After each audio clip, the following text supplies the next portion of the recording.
अस्सलाम वालेकुम स्टूडेंट्स, आज हम ब्रांचेस ऑफ बायोलॉजी पढ़ेंगे।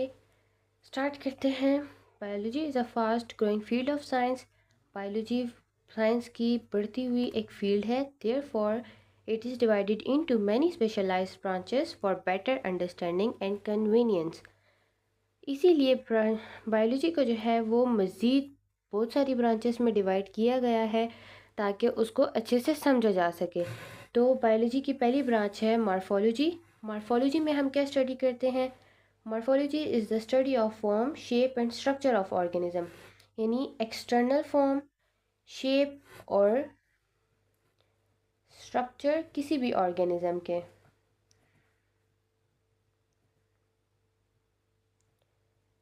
मॉर्फोलॉजी में हम ऑर्गेनिज्म की ज़ाहिरी जो बनावट होती है, उसकी शेप किस तरह की होती है, उसका स्ट्रक्चर कैसा होता है, ये देखते हैं। फॉर एग्ज़ाम्पल, अगर हम देखते हैं ह्यूमन बॉडी को,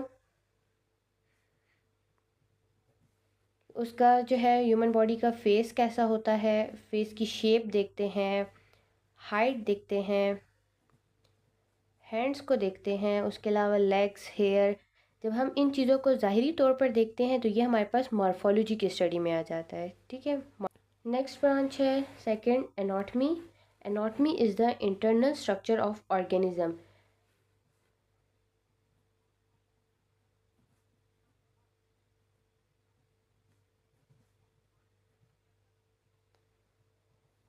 एनाटॉमी में हम जिस्म के अंदर के जो हिस्से होते हैं ना, उनको स्टडी करते हैं। अगर हम एग्जांपल में देखते हैं, पहले जैसे मॉर्फोलॉजी में मैंने बताया ज़ाहिरी तौर पर देखते हैं ह्यूमन की बॉडी की फेस शेप, हाइट वगैरह को। इसी तरह एनाटॉमी में हम इंटरनल देखते हैं, अंदर देखते हैं। जिस तरह हार्ट हो गया, बॉडी के अंदर क्या प्रेजेंट होते हैं ऑर्गन्स, हार्ट को देखते हैं, लंग को देखते हैं, लिवर को देखते हैं और ब्रेन की। इन सब की जो स्टडी होती है ना, वो एनाटॉमी में आ जाती है। तीसरी ब्रांच है histology. Histology is the study of structure, composition. Histology में हम टिश्यूज़ की बनावट और उनके फंक्शंस को स्टडी करते हैं। एग्ज़ाम्पल के तौर पर जो ह्यूमंस के मसल्स हैं, मसल्स के टिश्यू, इसके अलावा ब्लड टिश्यू, नर्व टिश्यू, इन सब की जो माइक्रोस्कोपिक स्टडी होती है उसको हम हिस्टोलॉजी कहते हैं।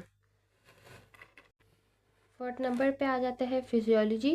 Physiology deals with functions of different parts of organism and activities occurring in them. अब इसमें क्या होता है, फिजियोलॉजी में हम ये स्टडी करते हैं कि जिस्म के मुख्तलिफ हिस्से काम कैसे करते हैं। एग्ज़ाम्पल है हार्ट। अब ये तो हम पढ़ते हैं एनाटॉमी में हार्ट को। अब जब हम देखते हैं कि हार्ट काम किस तरह से करता है, हार्ट जो है उसका काम क्या है, वो पंप करता है ब्लड को थ्रू आउट द बॉडी, ये उसका फंक्शन है। तो ये हम फिजियोलॉजी में स्टडी करते हैं। इसके अलावा अगर हम लंग्स को देखते हैं तो लंग्स का काम क्या होता है, वो ब्रीथिंग में हेल्प करते हैं। ये जो हम फंक्शंस पढ़ते हैं ऑर्गन्स के, ये हम फिजियोलॉजी में पढ़ते हैं।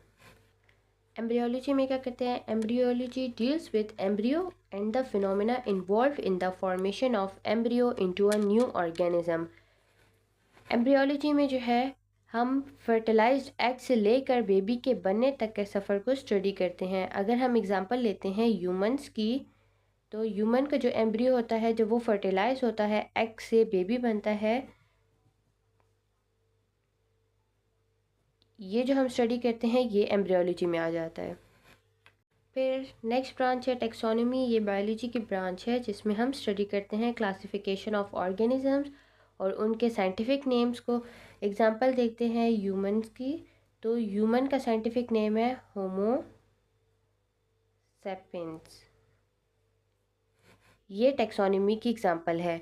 इसके अलावा जो हम क्लासिफाई करते हैं ऑर्गेनिजम्स को ग्रुप्स में, आगे हम पढ़ेंगे 5 किंगडम सिस्टम इसी चैप्टर में, तो उसमें टेक्सोनॉमी की समझ आ जाएगी। फिलहाल के लिए हमें टेक्सोनॉमी में इतना समझना है कि जो ऑर्गेनिजम्स होते हैं उनको उनकी कैरेक्टरिस्टिक्स की बेसिस पर क्लासिफाई किया जाता है डिफरेंट ग्रुप्स में। तो ये क्लासिफिकेशन और उनको जो साइंटिफिक नेम्स दिए जाते हैं इसको हम टेक्सोनॉमी कहते हैं। सेल बायोलॉजी या साइटोलॉजी बायोलॉजी की ब्रांच है जिसमें हम सेल की और उसके अंदर जो ऑर्गेनेल्स प्रेजेंट होते हैं उनकी स्टडी करते हैं।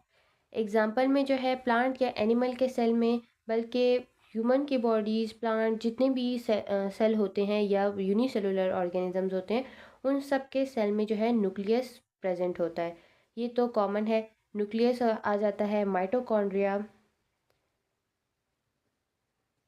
राइबोसोम्स, इन सब की स्टडी को हम सेल बायोलॉजी या साइटोलॉजी कहते हैं। पैलेंटोलॉजी में हम पुराने ज़माने में जो ऑर्गेनिजम्स के फॉसिल्स होते हैं उनकी स्टडी करते हैं।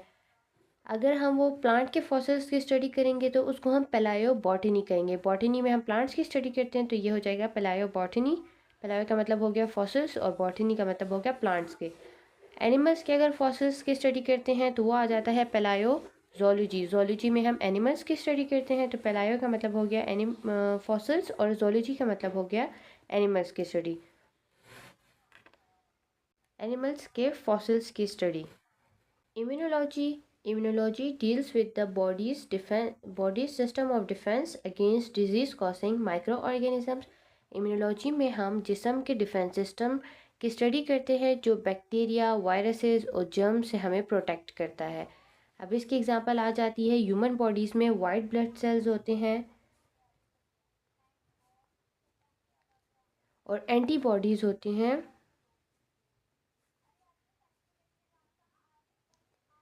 जिनका काम होता है कि वो जर्म से फाइट करते हैं और हमें इम्यूनिटी प्रोवाइड करते हैं। एंटोमोलॉजी में हम स्टडी करते हैं इंसेक्ट्स की। एग्जांपल आ जाती है मॉस्कीटोज, बटरफ्लाई, बीज, आंट। इन सब की स्टडी जो है, जितने भी इंसेक्ट्स होते हैं इन सब की स्टडी हम एंटोमोलॉजी में करते हैं।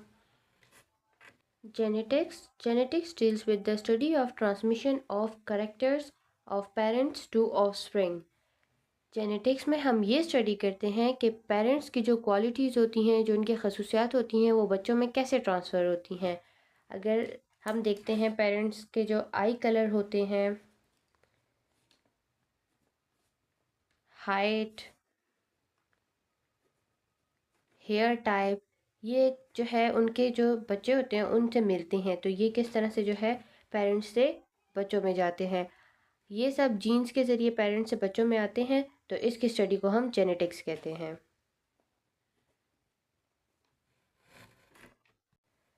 बायोटेक्नोलॉजी बायोलॉजी की ब्रांच है जिसमें हम स्टडी करते हैं ऑर्गेनिजम्स को किस तरह से यूज़ किया जाता है बेनिफिट और वेलफेयर ऑफ ह्यूमैनिटी के लिए। अब एग्ज़ाम्पल जो है ऑर्गेनिज़म का इंसानी फ़ायदे के लिए यूज़ किया जाता है। ठीक है, एग्ज़ाम्पल आ जाता है इंसुलिन का बनाना। इंसुलिन को जो है हम बैक्टीरिया की मदद से बनाते हैं। इसके अलावा वैक्सीन की formation, genetically modified crops,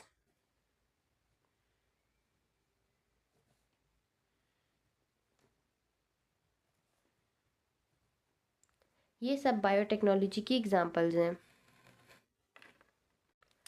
Environmental biology is the branch of biology which deals with interrelationship of organisms and their environment। Environmental biology में हम organisms और उनके environment के दरमियान के ताल्लुक को स्टडी करते हैं। अगर एग्जांपल को देखते हैं, पोल्यूशन होती है, environment में पोल्यूशन हो जाती है तो उसके जो नेगेटिव इफ़ेक्ट्स हैं वो ह्यूमन पर कौन कौन से होते हैं। ये जो स्टडी आ जाती है पोल्यूशन की, जो ह्यूमन के ऊपर नेगेटिव इफ़ेक्ट हैं, ये एनवायरमेंटल बायोलॉजी की एग्जांपल है। Parasitology is the branch of biology which deals with the study of parasites and all aspect of parasitism. Parasitology में हम स्टडी करते हैं पैरासाइट्स और उनके नुकसानात स्टडी करते हैं। पैरासाइट क्या होते हैं? वो जानदार जो किसी दूसरे के जिस्म पर रहते हैं और उससे फ़ायदा उठाते हैं और उस बॉडी को नुकसान पहुंचाते हैं। एग्ज़ाम्पल कीड़े मकोड़े या फिर जो जुएँ होती हैं वो जो है फ़ायदा उठाती हैं ह्यूमन से और उनको नुकसान पहुंचाती हैं। और पैरासाइटिज़म कहते हैं ये जो प्रोसेस होता है जो कि एक बॉडी को जो नुकसान पहुंचाती है और फ़ायदा उठाते हैं उससे, इसको पैरासाइटिज़म कहते हैं। एग्ज़ाम्पल आ जाता है टैप वॉर्म्स,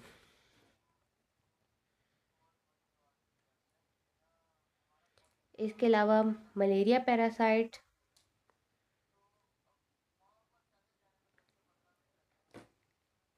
ये पैरासाइट्स बॉडी में रहकर बॉडी को नुकसान पहुंचाते हैं। Sociobiology is concerned with the social behavior of some animals such as humans, bees, ants, etc. Sociobiology investigates the beneficial relationship among the living and among the animals living in the same area. Sociobiology में हम animals के social behavior को study करते हैं। For example, humans का किसी society में रहना,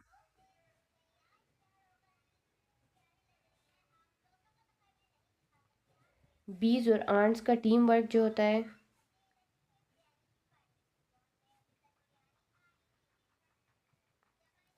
बीज और आंट्स टीम वर्क में करते हैं और फ़ायदा उठाते हैं।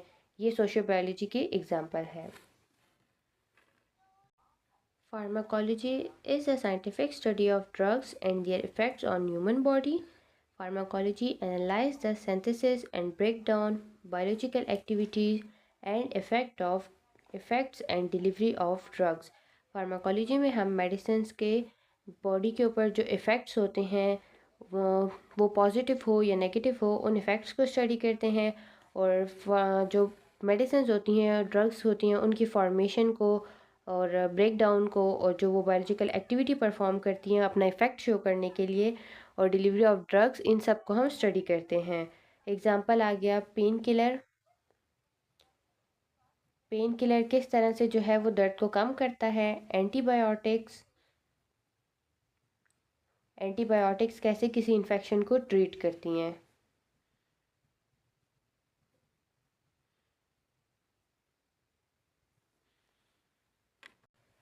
ब्रांचेस तो हो गई, इसके अलावा हमारे पास कुछ साइंटिफिक इंफॉर्मेशन है। The Greek word entomon meaning notch refers to the segment body of the insect.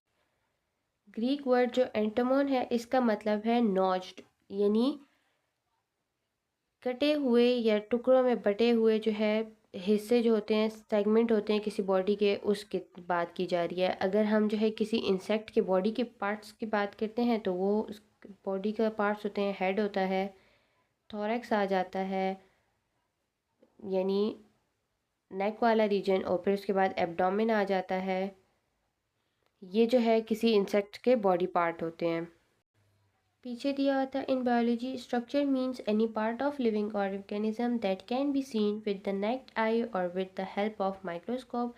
Biology में स्ट्रक्चर का मतलब ये होता है कि कोई भी लिविंग ऑर्गेनिज्म का बॉडी का पार्ट जिसको हम अपनी आंखों से देख सकें या हम उसको माइक्रोस्कोप से देख सकें, चाहे वो एक्सटर्नल हो या फिर वो इंटरनल हो। एक्सटर्नल को तो हम ज़ाहिरी तौर पर अपनी आंखों से देख सकते हैं, इंटरनल जो बड़े ऑर्गन होते हैं उनको हम जो है अपनी आईज से देख सकते हैं, और जो ऑर्गन्स होते हैं, टिश्यूज़ आ जाते हैं, उसके अलावा सेल्स होते हैं, इनको जो है हम नेक्ड आई से नहीं देख सकते, तो उसको हम माइक्रोस्कोप से देखते हैं।